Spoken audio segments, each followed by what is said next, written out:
सभी दोस्तों का सुपर एजुकेशन चैनल में हार्दिक स्वागत है। दोस्तों आज हम पढ़ने वाले हैं उत्पत्ति के आधार पर शब्द कितने प्रकार के होते हैं। तो उत्पत्ति के आधार पर जो शब्द हैं वो 4 प्रकार के होते हैं। ये इम्पॉर्टेंट टॉपिक है और परीक्षा में आता है, इसको ध्यान से देखिएगा। अगर आपसे पूछा जाए कि भैया उत्पत्ति के आधार पर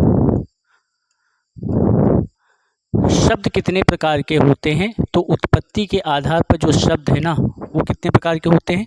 उत्पत्ति के आधार पर शब्द हमेशा 4 प्रकार के होते हैं। ये 4 प्रकार के होते हैं। कौन कौन से होते हैं? सबसे पहले नंबर 1 पर आपको मिलेगा देशज शब्द। नंबर 2 पर आपको मिलेगा विदेशज शब्द। ठीक। नंबर 3 पर मिलेगा आपको तद्भव शब्द और नंबर 4 पर आपको मिलेगा तत्सम शब्द।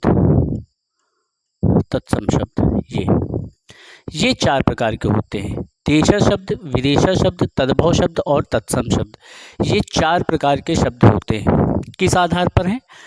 आपके उत्पत्ति के आधार पर है। ठीक है, उत्पत्ति के आधार पर तत्सम शब्द,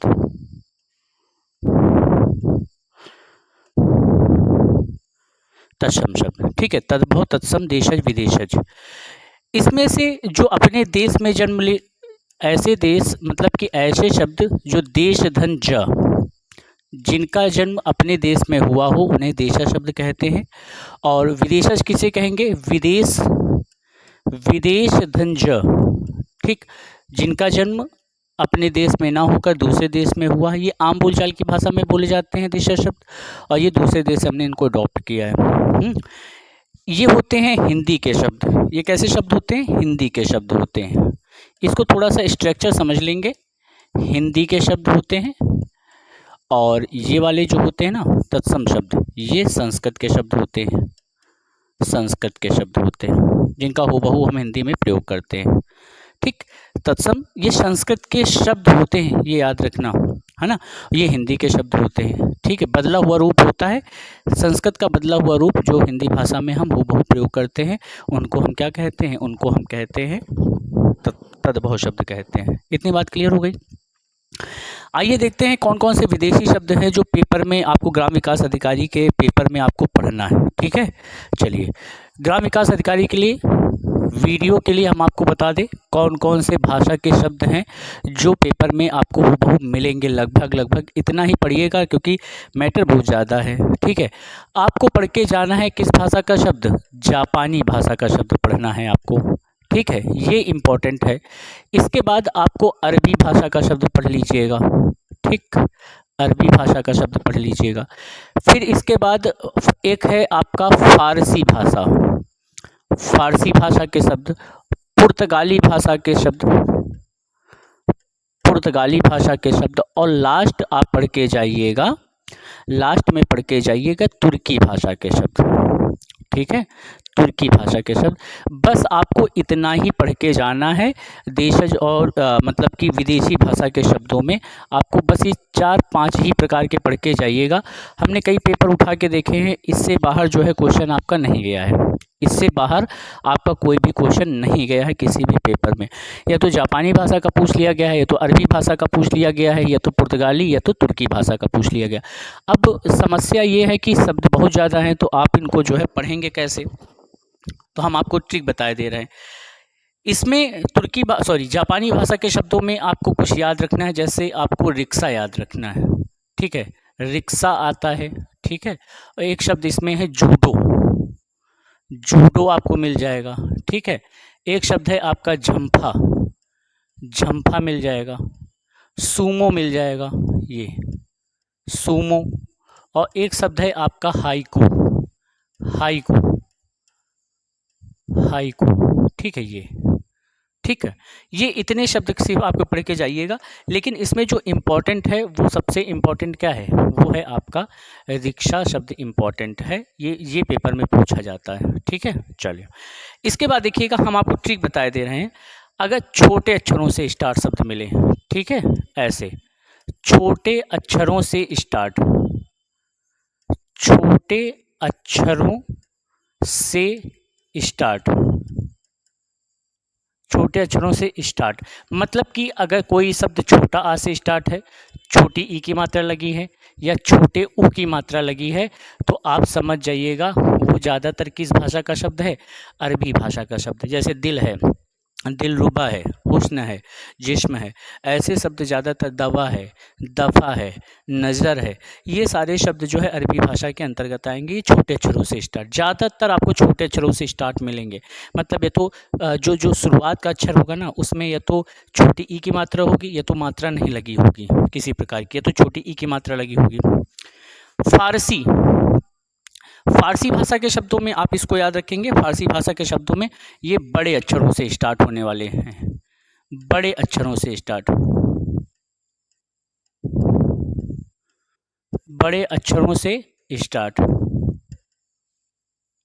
बड़े अक्षरों से स्टार्ट। इसका मतलब बड़े अक्षर का मतलब क्या हो जाएगा, बड़े अक्षर का स्टार्ट का मतलब हो जाएगा, एक बड़े अक्षर का मतलब हो जाएगा या तो बड़ा आ होगा, या तो बड़ी ई होगा, या तो बड़ा ऊ होगा, ठीक है, या तो ए की मात्रा होगी, या तो आई की मात्रा लगी होगी, या तो ऊ की मात्रा लगी होगी, या तो औ की मात्रा लगी होगी। ठीक है, ये ऐसे अक्षरों से स्टार्ट होने वाले शब्द होंगे। ठीक है, आप इनको याद रखिएगा। ये अब जैसे आईना शब्द है, एक चीज़ और बता दें, इसमें ज़्यादातर जो फारसी भाषा के शब्द होते हैं ना, उसमें आपको कहीं ना कहीं उपसर्ग भी आपको मिलेगा। क्या मिलेगा आपको उपसर्ग भी मिल जाए, अगर उपसर्ग भी अगर आपको मिले तो हमेशा याद रखना वहाँ पर भी आपको फारसी भाषा के शब्द आपको मिल जाएंगे। इतनी बात क्लियर हो गई। अब देखिए, पुर्तगाली भाषा के शब्दों की एक ट्रिक बहुत अच्छी हमने बनाई थी।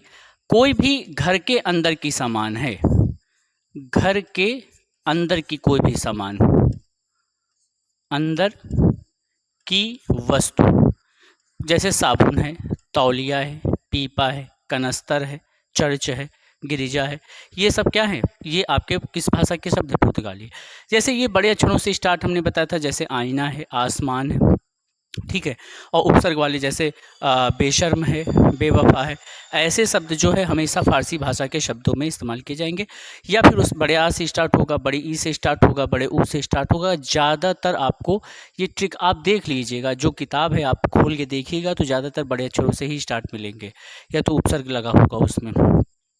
देखो, ये तो घर के अंदर की वस्तु मिलेगी। या फिर एक चीज़ और बता दें, कोई भी आपको फल मिल सकता है, फल का नाम, कोई भी मेवा मिल सकता है, ठीक है, और कोई भी आपको सब्जी मिल सकती है।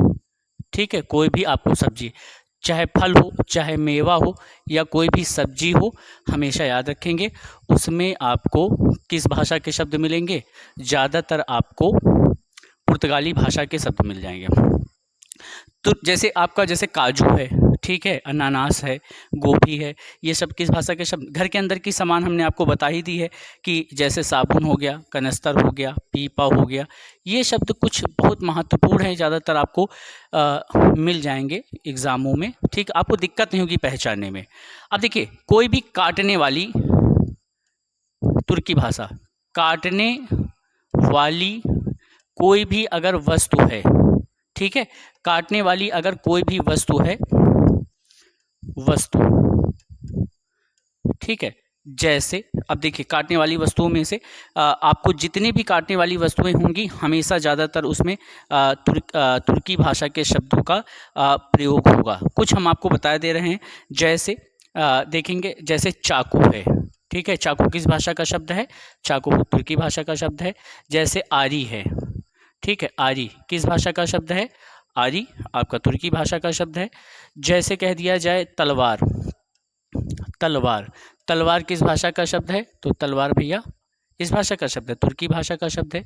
ठीक है, फरसा हो गया, चाकू हो गया, आरी हो गया, तलवार हो गया, है ना, ऐसे शब्द। तो आप इनको जो है बहुत अच्छे से तैयार करिएगा, ठीक है, और ये ट्रिक जरूर अपनाइएगा कि छोटे अक्षरों से स्टार्ट है तो अरबी भाषा के शब्द मिलेंगे, बड़े अक्षरों से स्टार्ट है या उपसर्ग आपको यहाँ पर मिल जाए, ठीक है, ये अगर आपको उपसर्ग मिल जाए तो आप याद रखिएगा किस भाषा के शब्द होंगे, या बड़े अक्षरों से स्टार्ट मिल जाए तो आपके फारसी भाषा के होंगे।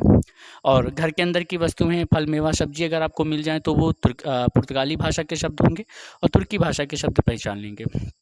अच्छा, एक चीज़ और बता दें आपको हम, छोटी सी चीज़ हम आपको बता दें, जहां पर आपको अर्धचंद्र बिंदु मिल जाए, क्या मिल जाए, अर्धचंद्र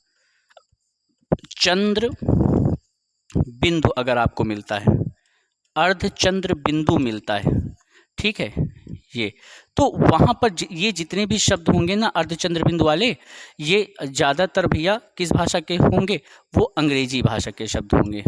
किस भाषा के शब्द होंगे, अंग्रेजी भाषा के। जैसे कुछ महत्वपूर्ण शब्द हम आपको बता दें, जैसे डॉक्टर हो गया, ऐसे अर्धचंद्र बिंदु वाला, ठीक है।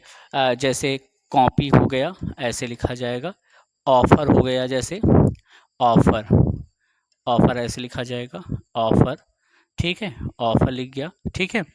डॉक्टर हो गया, कॉपी हो गया, ऑफर हो गया, ऑर्डर हो गया, जैसे ऑर्डर, ये ऐसे, ठीक। तो आप इनसे संबंधित जो है शब्द आप जरूर सर्च करिएगा, अपनी कॉपी पर ढूंढिएगा, किताब पे ढूंढिएगा।